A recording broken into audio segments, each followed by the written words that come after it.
Olá, ouvintes e leitores, sejam bem-vindos ao Diário de Leitura, o programa do Ictus Podcast, onde a gente comenta capítulo a capítulo a leitura de livros maravilhosos. Todos os áudios apresentados aqui no Diário de Leitura foram originalmente postados no nosso canal de leitura coletiva lá no Telegram. Por lá a gente segue um cronograma de leitura para que todo mundo do canal leia com a gente e converse diariamente sobre os trechos lidos. Agora, se você não conhece o canal, perdeu a leitura de algum livro que queria ter lido com a gente, ou até começou, mas acabou se atrasando, é justamente para isso que existe o programa Diário de Leitura. Se você quiser acompanhar a leitura que a gente está fazendo agora, inscreva-se no canal de leitura coletiva do Clube Ictus no Telegram. Basta você acessar o link t.me/Clube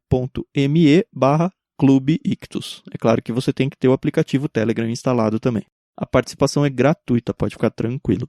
Sem mais delongas, fique agora com os comentários de mais um trecho do livro Morte no Nilo, de Agatha Christie.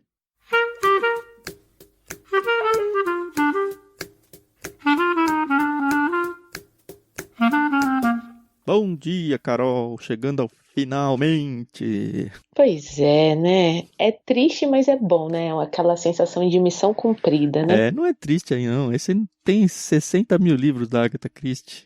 Isso é lindo, maravilhoso. Não. Não vejo a hora da gente poder escolher outro para fazer novamente uma leitura coletiva. Eu sei que a lista é grande. Outro dela, você diz? Mas eu posso sonhar, não posso? Pode, a gente pode abrir um canal só da Agatha Christie, se você quiser.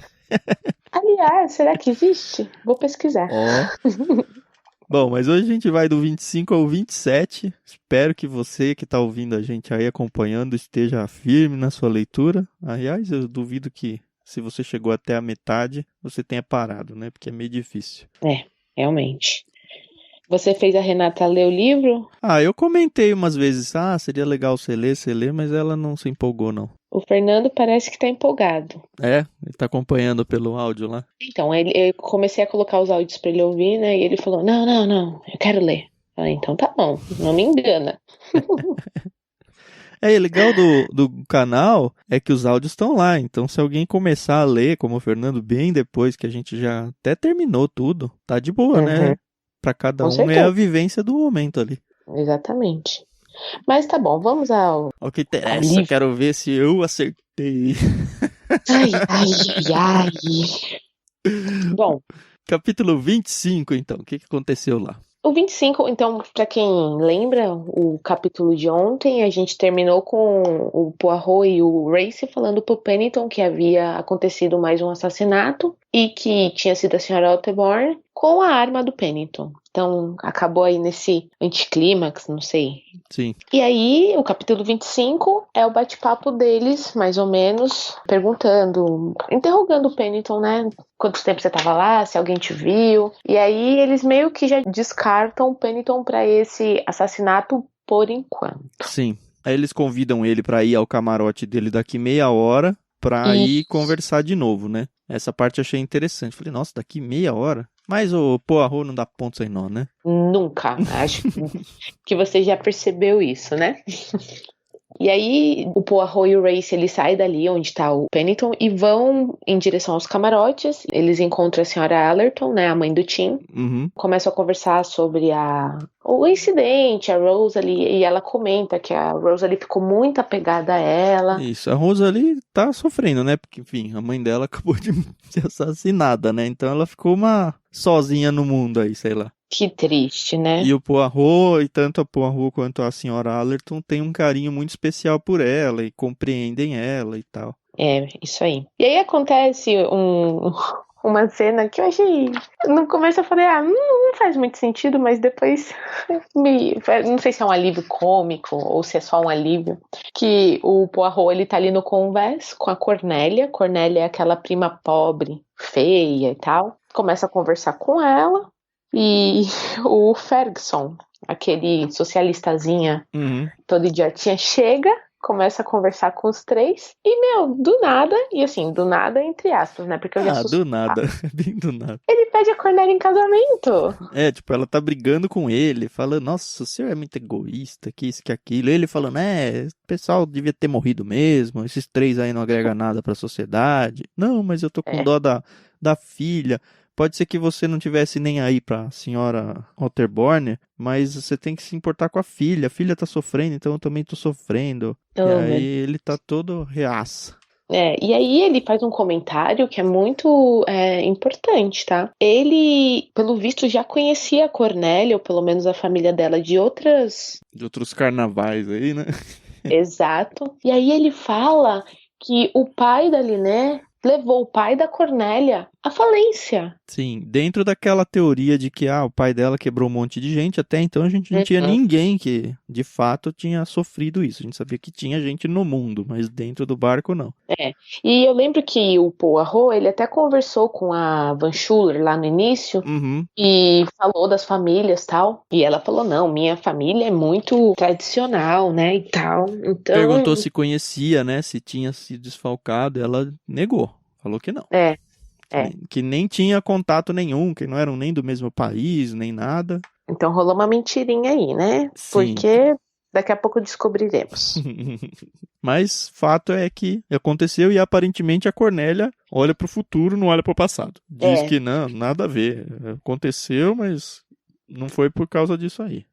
Isso mesmo. E aí o Ferguson pede ela em casamento, ela fala não quero casar. E aí ele fica, que belo início de noivado, nossa, eu vou casar com essa mulher ainda, ela é foi maravilhosa. Bem esquisito mesmo. Realmente não sei, parece ser um alívio cômico no livro, mas sei lá, né? Então. E isso o Poirot tá presenciando tudo, né? E aí a Cornélia sai e o Ferguson fala, agora eu vou lá encher o saco da senhorita Van Schuller pra ela me odiar mais, porque ela me odiando, aí que eu vou conseguir casar com a Cornélia. E eu, gente, que cara chato.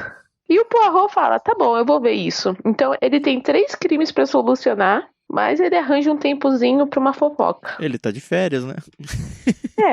E aí a gente vê aí um diálogo entre o Ferguson e a Van Schuller. Ela toda, né? Não desce dos tamancos de jeito nenhum, né?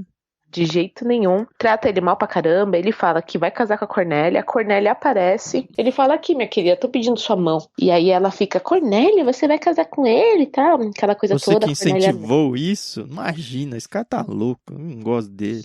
Até casaria com ele se eu o amasse, né?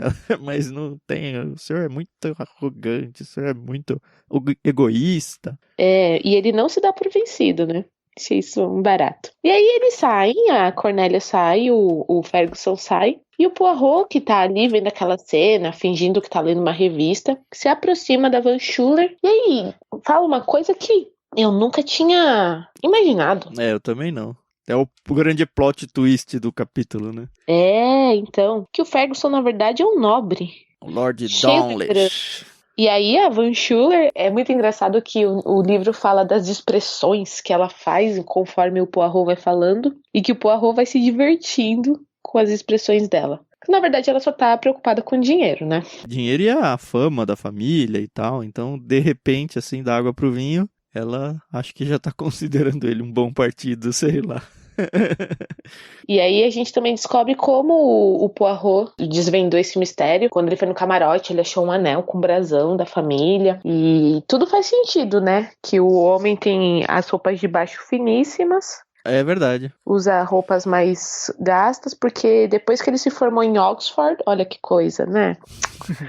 Ele decidiu que ele não ia mais seguir a nobreza. É o famoso comunista de iPhone esse aí, né? Foi... Ai, gente. Mas a última frase do capítulo é esquisita pra mim. Ele fala, Maui diz, finalmente tudo se encaixa. E aí eu escrevi do lado, não pra mim. Porque a gente, pelo que eu percebi aqui, ele sentou e começou a pensar. E aí tudo se encaixou na cabeça dele. Tem só uma coisinha que a gente pulou desse capítulo. Quando eles estão discutindo lá, antes dessa conversa do Ferguson com a Cornélia, eles estão lá falando sobre o assassinato, como que ele fugiu e tal.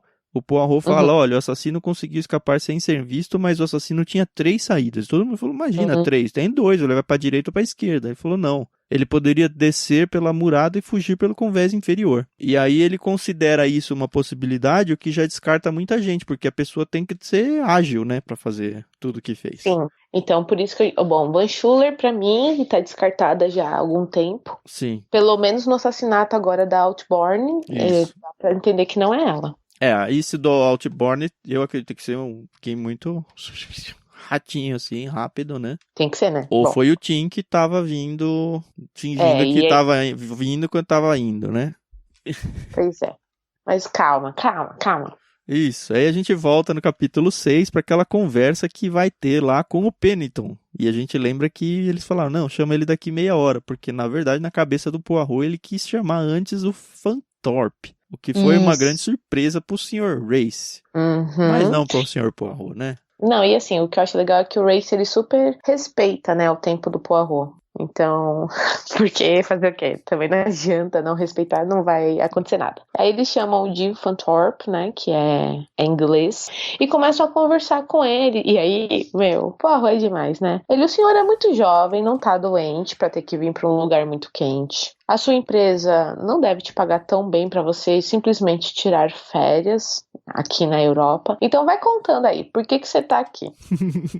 É muito legal. E aí depois ele começa a falar, olha, teve uma conversa, eu nem lembro se o Poirot presenciou, mas provavelmente sim, né?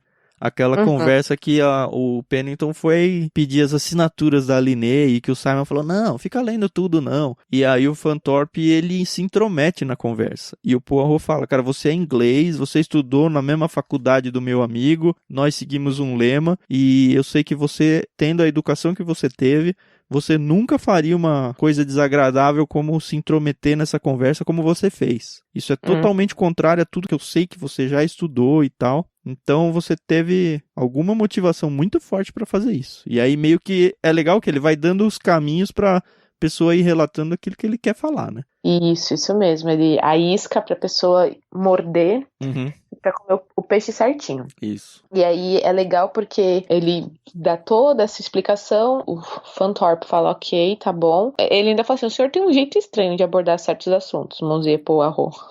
Mas eu compreendo aonde o senhor quer chegar. Aí ele, o único problema é que eu não tenho nenhuma informação exata pra lhe dar. E aí o Poirot fala, mas você suspeita de alguém? Aí ele, sim, de uma pessoa só. E aí a gente vai vendo que ele suspeita do Pennington. Isso. E é legal que ele fala, não posso forçar a barra. Ele falou, cara, as provas a gente corre atrás depois, né? Primeiro a gente Exato. acusa, depois a gente arruma as provas. E aí ele conta a história, né, que o Sr. Carmichael, que é o tio dele, é na verdade o procurador legal da Linné na Inglaterra. E o escritório do Pennington é o procurador legal na América. O que é bem Isso. esquisito na minha cabeça, que sou pobre, não tenho nenhum procurador legal, a pessoa ter vários. Acho que é porque o pai da Linné fez fortuna primeiro na América, né? Então. Não, mas por que não deixa tudo de um país só? Não sei.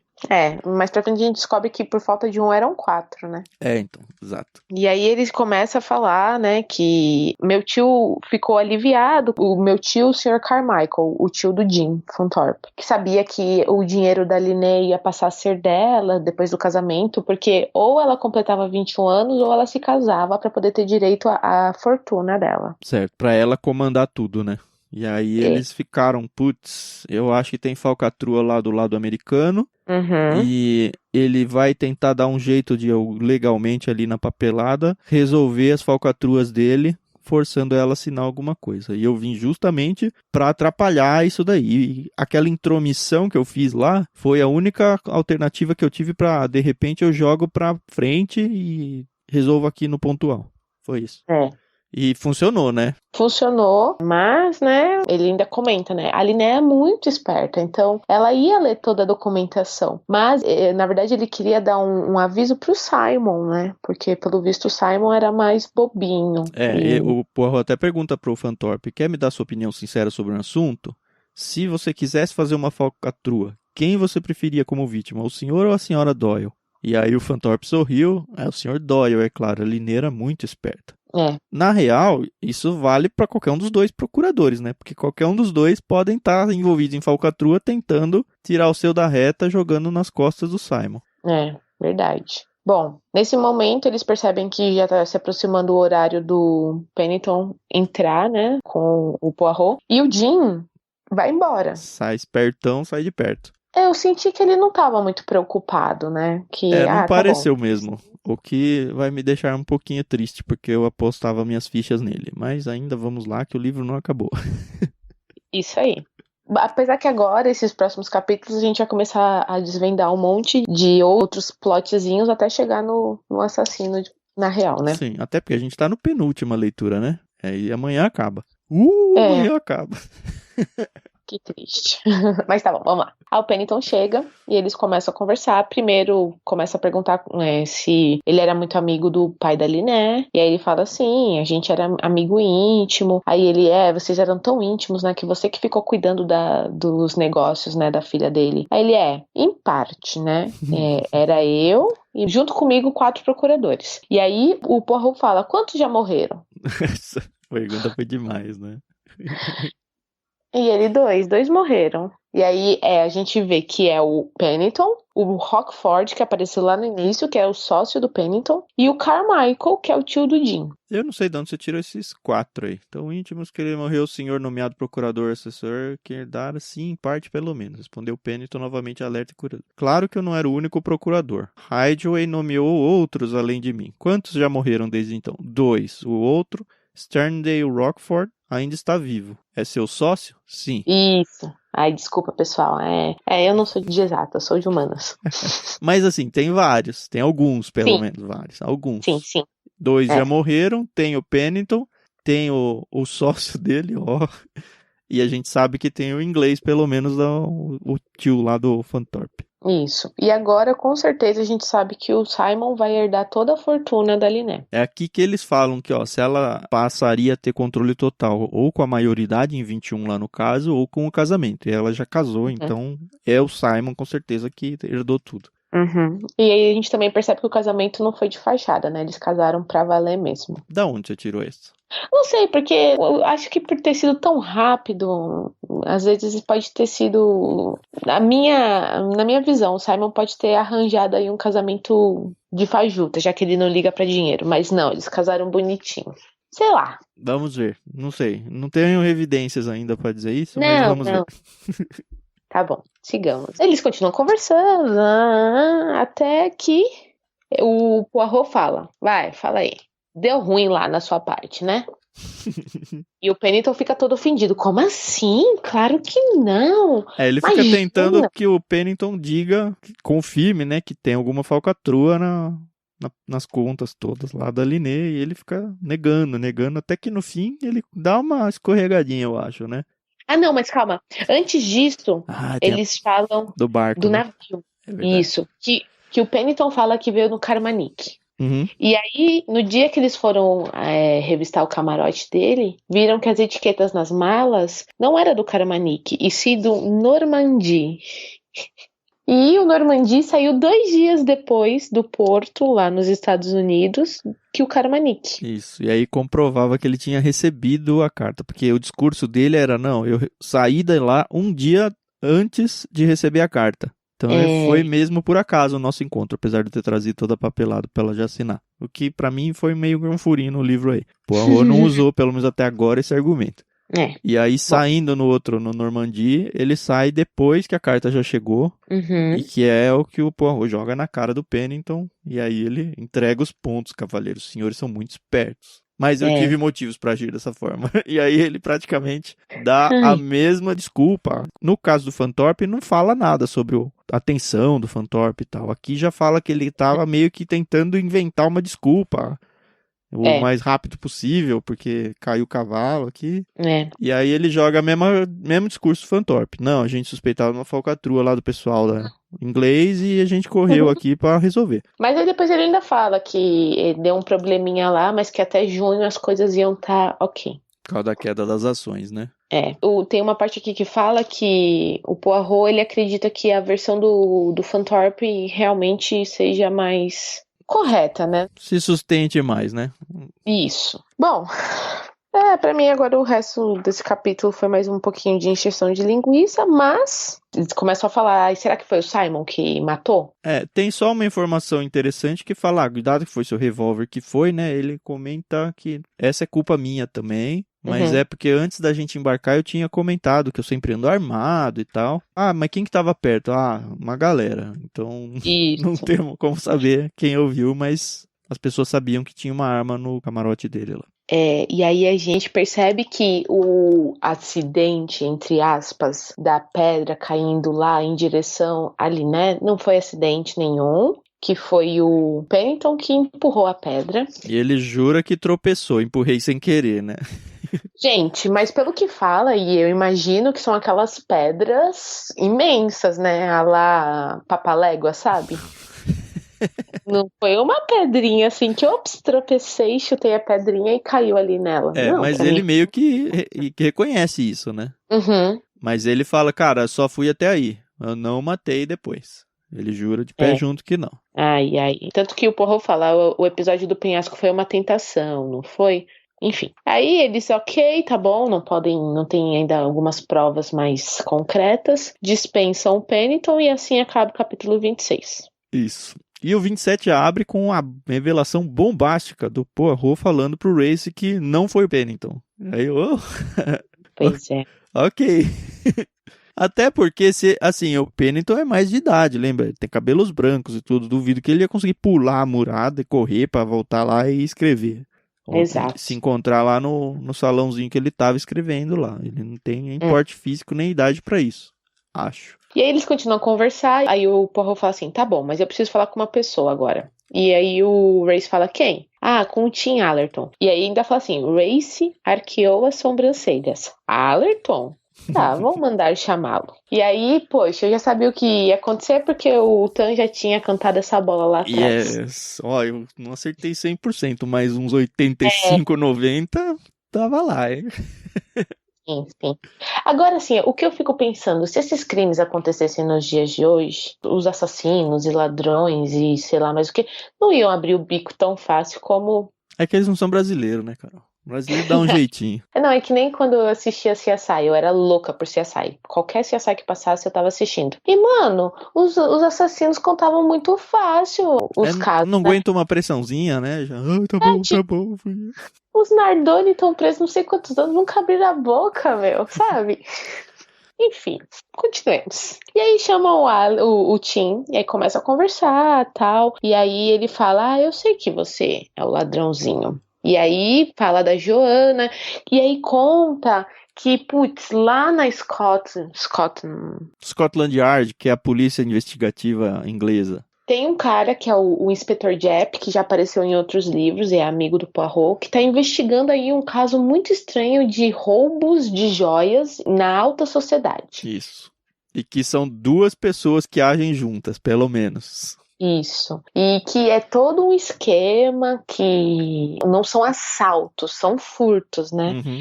E que a pessoa, ela deixa sempre uma cópia. Uma réplica para não dar na cara. O que já leva lá pro começo do livro, lembra que teve acho que um diamante, teve uma outra senhora, porque me roubaram as pérolas no mar lá e tal. Na verdade foi um anel, né? Anel, onde o Jim estava hospedado com a mãe. No começo eles até falam que o Jim tinha que ajudar a procurar o anel e ele estava de saco cheio já de ter que ajudar a procurar. Depois, quando eles conhecem o Poirot, a mãe fala de um outro caso que teve num outro lugar que sumiu, um colar de esmeraldas, uma coisa assim. Uhum. E aí o Poirot já sabia desse caso que o amigo dele estava investigando e só juntou A mais B, né? Isso, e aí ele percebeu um detalhe muito curioso que todas as vítimas ou eram amigas ou conhecidas da Joana. Uhum. E aí quando eu fiquei sabendo do seu parentesco aí, da sua proximidade com a Joana, eu já linkei tudo aí. Muito bem.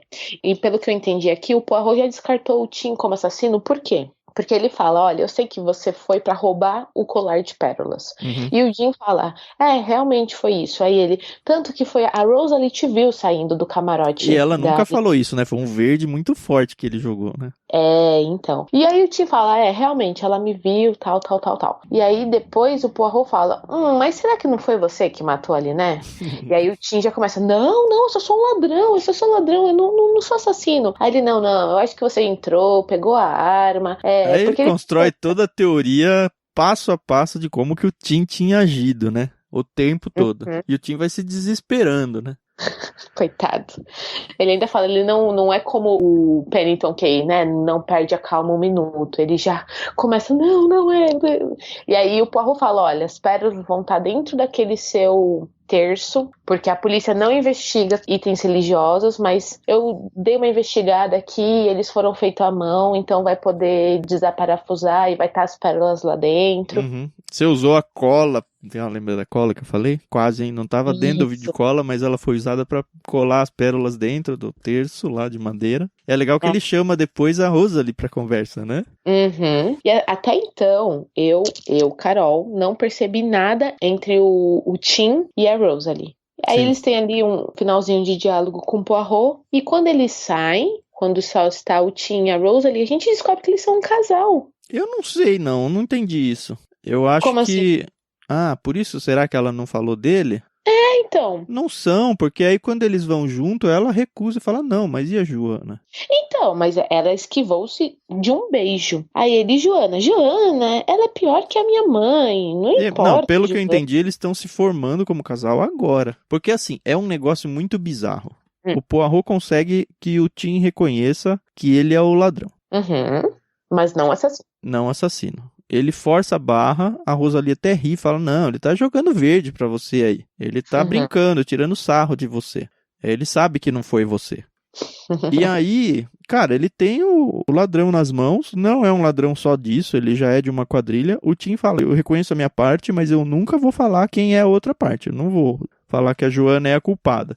Isso. E eu tive até que ler 2 vezes esse parágrafo aqui, ó. Acalme-se, Sr. Allerton, disse Poirot. As provas contra o senhor são grandes. Só queria que soubesse em que rascada se meteu. Agora passarei para um assunto mais agradável. Não examinei o seu rosário e é possível que quando eu o faça não encontre coisa alguma. E enquanto a senhorita Otterborn, que é a Rosalie, persistir em dizer que não viu ninguém no convés, bien, não temos provas contra o senhor. As pérolas foram roubadas por uma cleptomaníaca que já as devolveu. E ele está falando lá da senhorita Van Schuyler. Isso. Estão naquela caixinha ali, ó, sobre a mesa. Por favor. A réplica. Não, a réplica tá lá, ele sabe que é a réplica. Mas ele tá desenhando um cenário, olha, as pérolas estão naquela caixinha ali, ó. Podem dar uma olhada. Tim levantou-se por um momento, ficou calado. Quando falou, as palavras poderiam soar inadequadas, mas certamente satisfariam o detetive belga. Obrigado, disse Tim. Não vai precisar me dar outra chance. E aí o Tim sai com a Rosalie, ele pega as joias falsas, joga no mar para não ter evidência de que tinha uma joia falsa, e ele fala, eu vou trazer as verdadeiras e pôr na caixa, e aí, tipo, o Poirot ajudou ele a se safar, né? Foi muito estranho. Eu não sei se isso é normal pra você, mas pra mim isso não é muito estranho. Ele pegou, ok, não foi o assassino, mas ele pegou um ladrão serial, sabe? Não é de agora. Ele falou, ó, beleza. E aí depois que eu fiquei pensando, cara, por que ele fez isso? E aí eu entendi por quê. Porque ele gosta muito da Rosalie. E aí ele falou, cara, ela ficou sem mãe, ela tá sozinha no mundo, a mãe do Tim gosta pra caramba dela, já até se ofereceu pra ficar com ela no camarote, pra ela não ficar sozinha. Se eu der uma aliviada aqui, os dois ficam juntos, e aí ela vai se sair bem no fim de toda a história. Essa foi a motivação que eu pensei. Por isso que eu achei que o casal se formou agora. Porque o Poirot meio que foi o cupido da coisa. Olha, não sei. Eu tenho que te dizer que eu entendi o que você pensou, faz sentido. Só que lembra que a Jaqueline também cometeu um crime, então eu não sei se o Poirot vai deixar isso barato, assim. Afinal de contas, ele trabalha pra lei. Isso do Tim ou isso da Jaque está falando? Dos dois. Que ele pode ter dado uma aliviada agora, porque ele tem um peixe maior, né, pra pescar, que é o assassino. Mas ele praticamente desfez de todas as provas que ele tinha pra acusar o Tim, né? Verdade. Mas ele pode dizer pro inspetor Jepp ficar de olho nele e... É como eu disse, algumas vezes alguns outros personagens aparecem em outros livros, então talvez a gente encontre o Tim em outra história. Enfim, mas faz sentido isso que você falou, no sentido de que ele acabou de se livrar das provas. Sim. O fato é que os dois ficam juntos, o Tim e a Rosalie. O Tim fala, cara, a Joana não tem nada a ver, esquece, né, que eu não gosto dela. Minha mãe, inclusive, eu vou contar tudo que aconteceu pra minha mãe e ela vai talvez ficar feliz porque a Joana vai sair da minha vida. O capítulo 27 termina com a mãe do Tim falando: ai, meus queridos filhos, minha querida, era o que eu mais desejava no mundo. Que eles vão falar pra mãe que eles estão juntos, né? Uhum. Termina com todo mundo ali chorando, feliz, se abraçando, e assim acaba o capítulo 27. Isso. E a leitura de amanhã vai encerrar com a grande revelação de quem foi o assassino ou os assassinos, né? Como que tudo aconteceu. Poucas páginas aí pra se encerrar tudo e o fim de uma saga. Ai, e aí, você acertou alguma coisa aí? Você que tá ouvindo? Supôs certo, supôs errado? É interessante, eu quero ver muito como as pessoas elas estão encarando essa história e vamos ver como que vai ser lá no Telegram. Quero muito saber quem que as pessoas acham que é o assassino ou os assassinos, né? Porque até então... Então, é a última chance pra colocar lá no chat quem você acha que matou, hein? Antes de ler, não vai roubar, hein? Não vai dar uma ditinha. Pois é. É isso aí, pessoal. Então amanhã a gente volta para encerrar, para comprovar ou descomprovar nossas teorias. E Qual começar... que é a sua, Carol? Quem que matou? Quem que matou? Eu acho que foi o Pennington. Mesmo sendo mais óbvio, porque o Porro falou que não foi o Pennington, hein? Não, que não foi o Pennington que matou a Otterborn. Ah, tá bom. Então tem que ter mais gente envolvida. Tem. Eu ainda posto no Fantorp, mas por causa da meu orgulho pessoal. Mas você não pode pensar que o Fantorp e o Pennington estão juntos? Afinal de contas, os dois têm muito a ganhar. Eu acho que não casa lá com o começo do Fantorp sair correndo. A menos que sejam os dois juntos, um tentando passar o pé no outro, no fim das contas. Não sei. Vamos ver. Amanhã a gente descobre. Beleza. Falou. Até amanhã, galera. Até.